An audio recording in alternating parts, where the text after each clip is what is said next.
So hello everyone. Today I have a special guest with me. Hello George and Hey, welcome.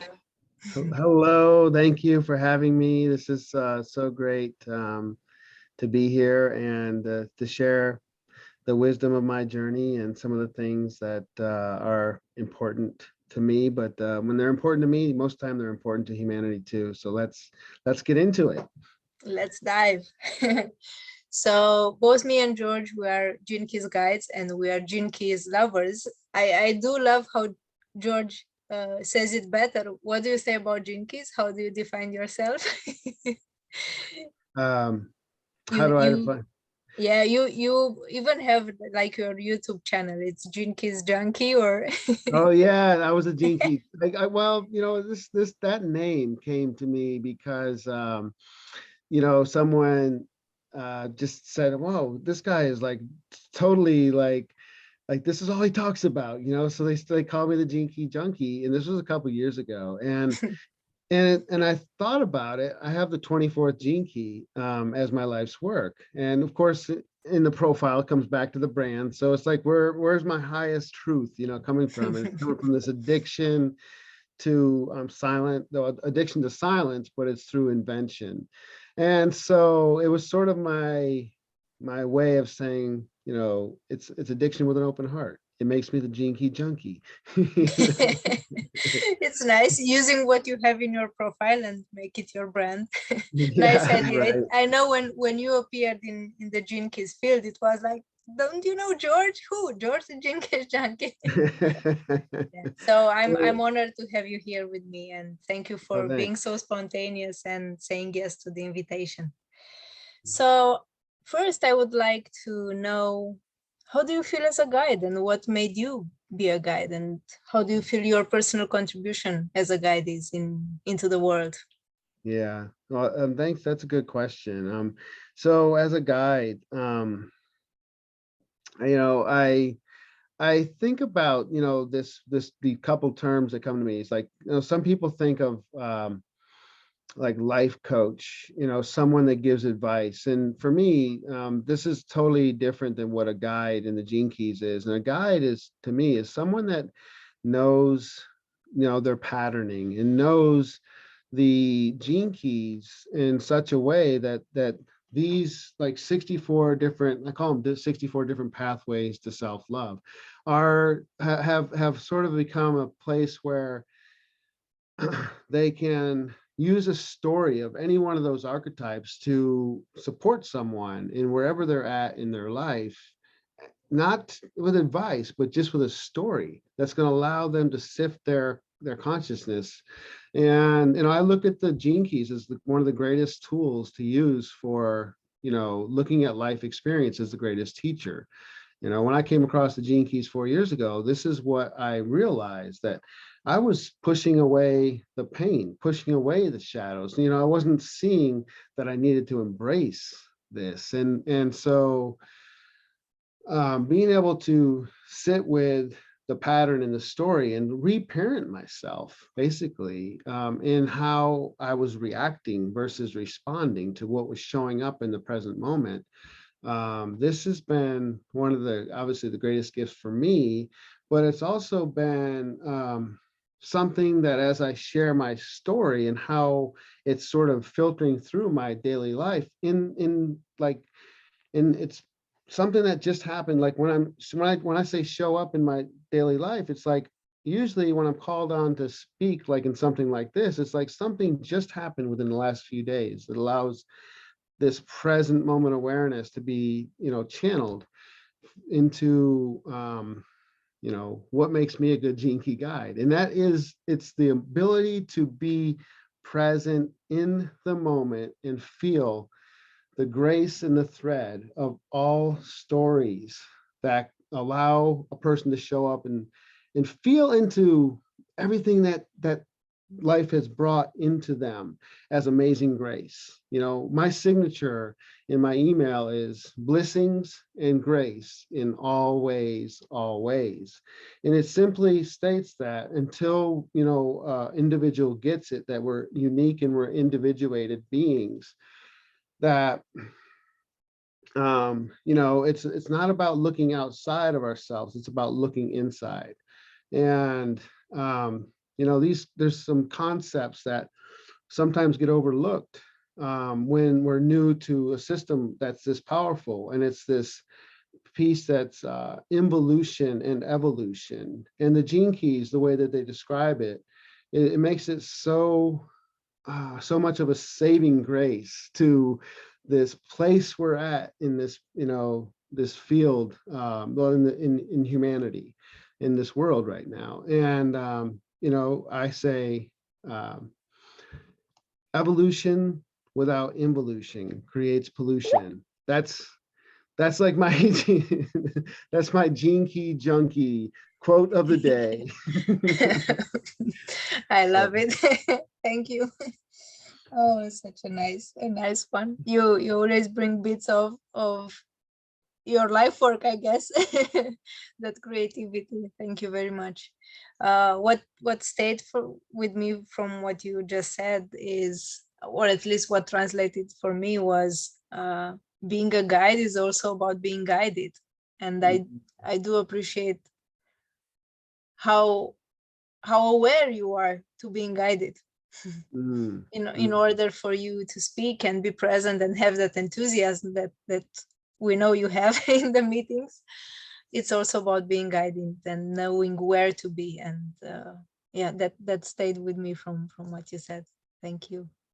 yeah, thank you. You know, and that's really the heart of it, is the humility of allowing yourself to realize that you're guiding me as much as I'm guiding you. Mhm. And I have to see how each present moment interaction is allowing me to find diplomacy from my inner reference point. You know, this is my pearl, the sixth gene key, line 5. Mhm. And you know, I feel that, you know, interactions like what we're creating right here and creating interviews like this is the actual thing that we need to do, you know, as individuals and individuated, you know, human beings, is we start to collaborate, we start to Yeah. co-create, we start to build community from these, you know, from these places where we are seeing, you know, not just eye to eye, but everything, heart to heart, you know, the connection, you know. And this is what we need in the world right now. This is the number one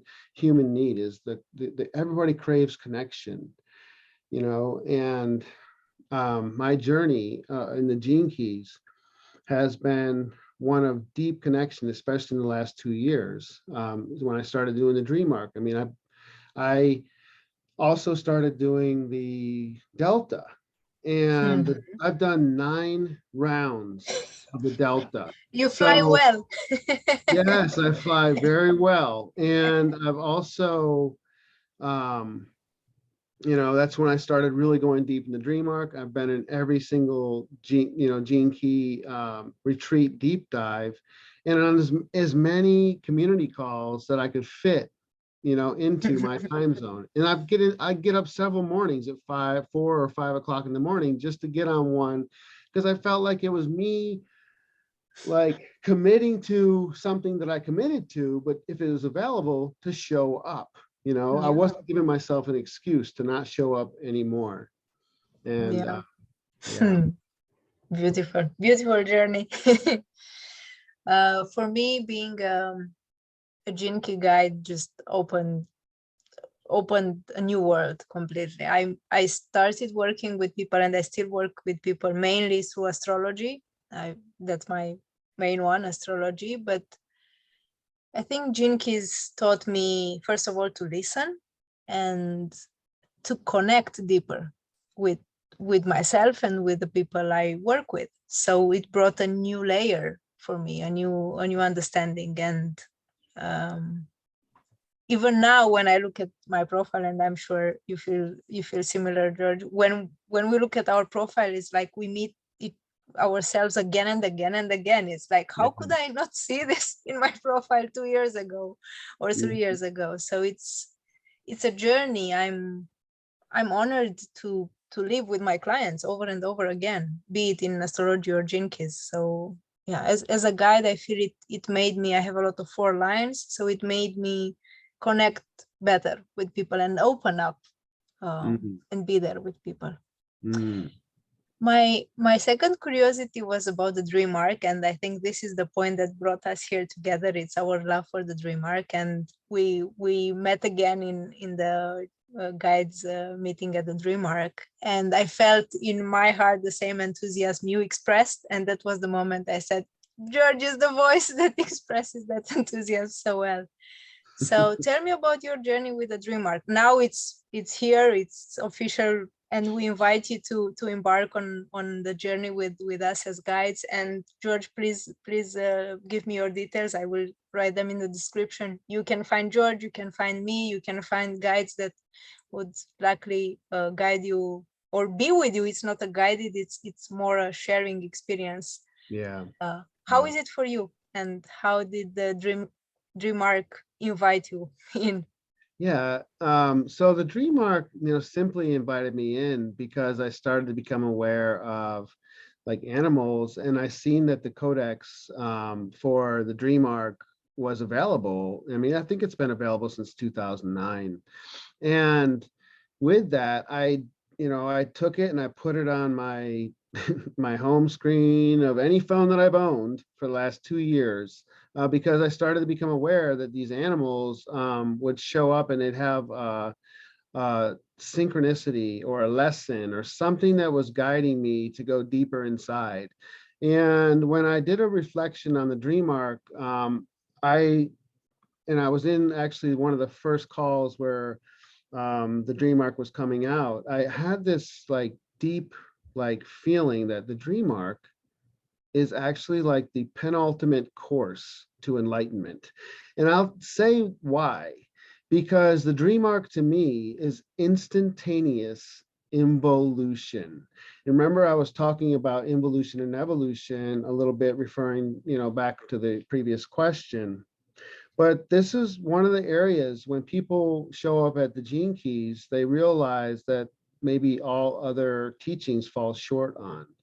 And when one gets the involution is just the divine feminine and the evolution is the divine masculine, and you bring these two together in balance within yourself through, the logic that the Gene Keys offers, through the profile, or through the dream arc involution style, that everything is showing up when it needs to show up to serve your highest good. So by me showing up in every moment, in every present moment, and looking at the animal that shows up, whether it's digital, whether it is something that one of the girls that you're living with draws on a piece of paper and shares with you, which was one of my biggest like involutionary periods. And these two girls stopped me in the kitchen one day when I was eating lunch. I was living with my brother in Florida at this time, and this story is on my YouTube channel. But it was something that opened me up to the dream arc, because they asked me, was there more than one way to heaven? And this topic is pretty deep, from coming from a six-year-old child, and in my thinking of the 0 to 7 programming that we have to sort of, reparent ourselves through. And a 6-year-old coming to me and asking me that, I'm like, please don't put that program on a 6-year-old, because I had to run that program for 30 years in my own life before I asked the preacher that was in the Bible study at my house, what happens to the Buddhists and the Hindus when they die? Because I had been sort of dabbling in something other than, that religion. And he said, well, because of their selfish pride, they're going to burn in hell. It was like, oh, it just, it was like, okay, well, then you need to go find, I was like, there's something in me that felt like a karate chop punch in the solar plexus. And it was like, well, I didn't even know what that was, but I had to go on my journey to figure it out at that time. And so that was another, pivot. We all have these pivots in life that, come from these times when we pause. And when you see an animal and the animal puts you in an awe state, it's like, ooh, there's this deep pause and reflection of what was I saying, what was I doing, how was I acting, what was I feeling. All these senses orient to that animal in sort of this grace point. And from there, if you are aware enough at that point in your life or in your evolution or involution, whatever, or the imbalance or the balance or whatever you're looking for in your life, you'll be like, something about that animal that I need to look into. And for a lot of people, Google is the one thing they use. What's the spiritual meaning of a whale? Well, but when you have a system that is relating to 64 different pathways to self-love, and realizing that the profiles just were giving us a tool to look at 11 of them, but when we realize that with the awareness of the bigger picture of involution, we're all 64. The dream arc just, to me, made more sense than anything else. In fact, Richard says, point blank, when the dream arc comes out, let's burn the profiles. It's like, all right, well, okay, so now we have to rely on Mother Nature herself. Yeah. The other thing that made the dream arc so special to me is a series of books that I picked up, maybe 10 years ago, that I couldn't put down. And it was the Ringing Cedars series of Russia, and how this Anastasia was in the Siberian taiga, and she was actually, the bears were digging her like little dugout, and they would sleep next to her in the winter to keep her warm. And so there was totally different way of living in society. And she was bringing in she was a person that was sort of like a remnant of the Vedic culture, and she had talked about the history of the world. She had this really clear channel just from living in nature and being in the woods. No like physical structure other than what the animals were able to provide for her, and how they assisted each other. The squirrels would crack the nuts and put them in her palm, and it just, to me, made it seem like a fairy tale. And I'm like, there's something about this that's going to unite the souls of men to move from the division, disorientation, and the turbulence that we've experienced, to this beauty and unity and truth and illumination that we all really truly are. So that's a bunch of dream speak right there. Yeah, you presented so nicely. I had a similar feeling when the dream arc appeared. I waited for it for years, and I was always into animals and into nature. So when it appeared, I had the similar feeling, like this is the ultimate, the ultimate, enlightenment tool, let's say. So I felt the same, and it just, since I got the program and I'm exploring it, I'm like in a new world completely. I'm telling everyone about it. I'm like, come in the dream arc, let's explore. What was interesting for me with the dream arc, I recently moved to United States from Romania.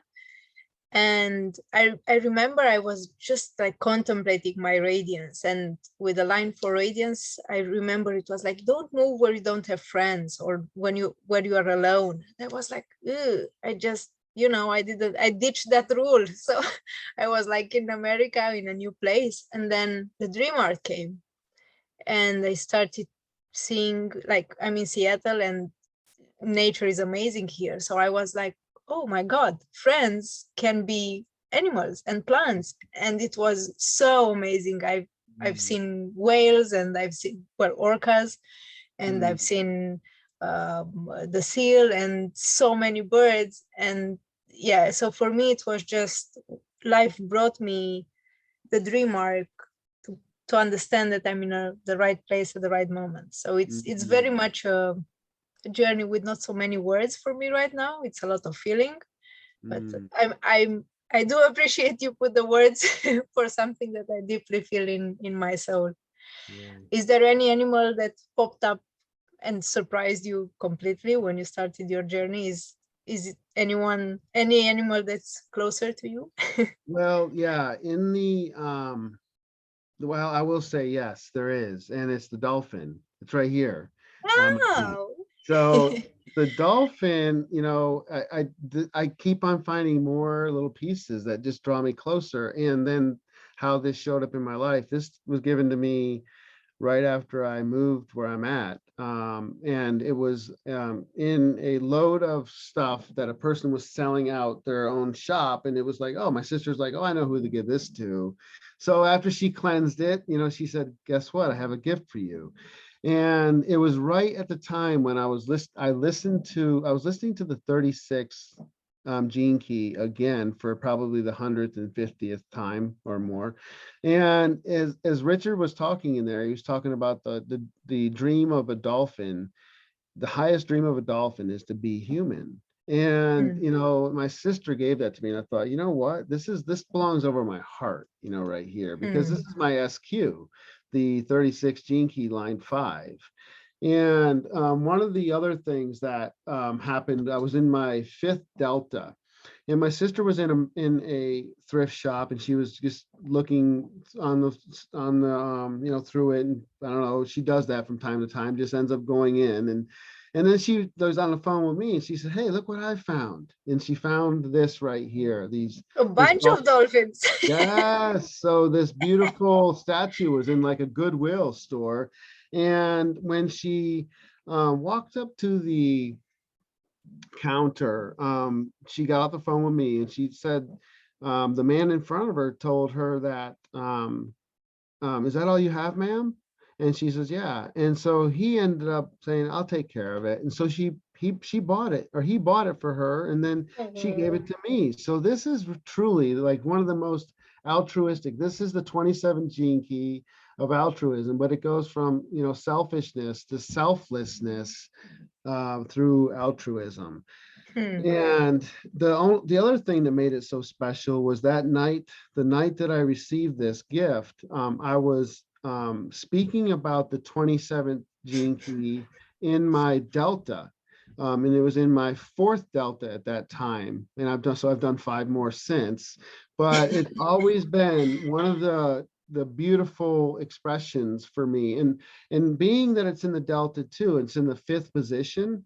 The 5th position is also, there's so many things that entangle it into a person's profile. Like if you have a line 5 in your core wound, you would use the 5th sacred seal. And at the time I was doing that delta, I was also doing the seals. So every time I would do a 5th position of a delta, I was also listening to the 5th sacred seal, which is the 4th gene key, which heals the 5th line of your core wound. So there's so many ways that these animals will also weave into the underpinning of whatever the program is that's sort of maybe constricting you from moving into more Hmm. universal love, or whatever it is, or more playfulness, or more acceptance of yourself. So once you accept that everything is happening for you in every way possible, all of a sudden there's this surrender into allowing the divine flow to guide and direct. And this is what is not taught, but animals will teach you to surrender to life and allow your intuition to be the guide. That is the key. Then that is why both Adele and I feel that this is the penultimate, gift to the Yeah. world that's going to allow so many people to achieve enlightenment. Hmm. Thank you. And thank you for bringing the dolphins. I have 27 three times in my profile. So I was like, Oh, hi. Hi, it's my life work, my core, and my IQ. oh, this I is so I know amazing. my friends. For me, the animal that appeared since I moved here was the eagle. I see the eagle almost Mm, every single day mm, on the like in front of my house. And first time, I never seen an eagle before. I know they are popular in the States, but in Romania I've never seen one. So first I was like, oh my god, an eagle, an eagle. I took videos, like I was crazy about it. Then I saw it so often that now I'm just like, hi eagle. It's like I drink my tea in the morning, I'm like looking at them. Sometimes there are two of them, sometimes there are four of them. So 63 is surrounding my Yeah, my house. yeah, Yeah, they're amazing. yeah. So do you have a question that you want to ask? I interviewed you and scanned you. Is there anything you're curious about? Well, actually, um, hmm, I'm not, nothing's pinging to me right now. I think that like doing things like this in a spontaneous flow, like it's really interesting. I've been like in a couple collaborations where I've just, people are like, okay, hit record and start. And it's like what comes out is just what needs to come out at that Mm, time. And yeah, I guess I really don't have any questions, to tell you the truth. There's just nothing there. okay. Other than let's keep doing this. This is fun. Mhm. So Well, thank you, George, for saying yes and sharing your stories. And yeah, I hope more people will join us in this exploration. I'm very curious to hear other people's stories, and mm, yeah, people who will see you or will see me and want to share their stories. And if you have stories with dolphins, let us know, since they appeared in today. Yeah, thank yeah, you. Thank you for being here. yeah. And keep up the amazing work you do, and yeah, with your enthusiasm and Mm, your impact. Thank you. thank you. Thank you.